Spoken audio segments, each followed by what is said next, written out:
An Overwatch map has so much more to it than what we normally do with it, which is just play our matches. And the developers have just done an amazing job to make these places feel lived in. Some of this stuff even includes stuff outside the playable area.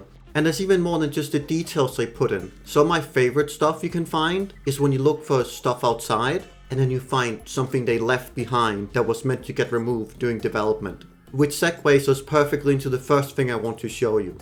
Something cool is left inside of Point B of Anubis, which is this thing. It's the old capture point model they used to use for 2CP before the game mode started using this effect instead to show where the capture point is.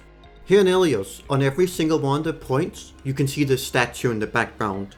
And if I go specifically to near where the statue is, you can then see all the 3 points from its location. This is how all control maps are made. This of course includes Nepal, where every single point is at a different height on the mountain. But something else special about Nepal is its CTF version, specifically Village. And at a glance, there's nothing noteworthy about this version of the map, except outside of the map there's this special little gift, which is this version of Nepal's shrine right outside the map where it normally is, but most of the buildings are missing. And the floor you see, you can walk on that. And even better, if I go down where the death pit normally is, I will just slide around. And it's just stuff like this that really inspires me with how they make this game. Because it's amazing they just have stuff like this right outside the playable area. And Neat Illusion is right here on Kanusaka, where they create the illusion of Hanamura Castle by placing 2 small buildings to create point A and then like the building behind it, and then Hanamura Castle itself to get the feeling that it's just right up the mountain.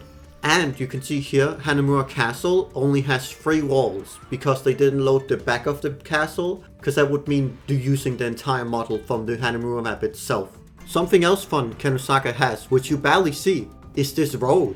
And these cars spawn in a very interesting way. So here at the beginning of the path, you can just see them go through the floor and then go to the road. And then going through the floor, then looking where they get spawned. You can see they just get spawned here and then drive up.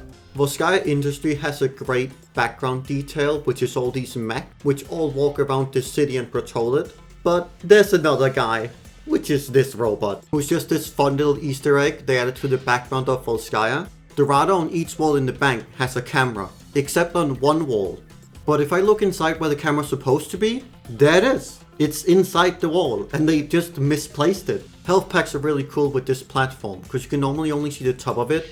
But if I then go through the floor, you can then see how big the platform actually is. Outside Rialto, we got these boats, which go around the map in a set rotation. And best part of these boats is that if you get out to them, you can just sit on them. And when you're on the boat and it gets to the end of its rotation, you will teleport with it to its starting location, so the cycle can repeat. If we check behind the monitor in Numbani Airport, we can see there's no texture behind it, because we're not meant to see the back of it, so they had no reason to texture it. Watch Point Gibraltar got this cool health pack room in the underpass. But down here there's actually another room. It is hidden behind this wall. It is an exact duplicate of the current health pack room, because this is where the health pack used to be before they changed it late in development of the map. A really fun prop is this inside the wall of Route 66, which is this burning tire, which is exactly placed at the 000 position of the map. So it seems to be something that's either been misplaced or they meant to place here so they knew where the middle of the map was. But this was just mostly me gushing about some of my favorite outside the map stuff in the game. But let's finish up with this beautiful zoom out of Malevento.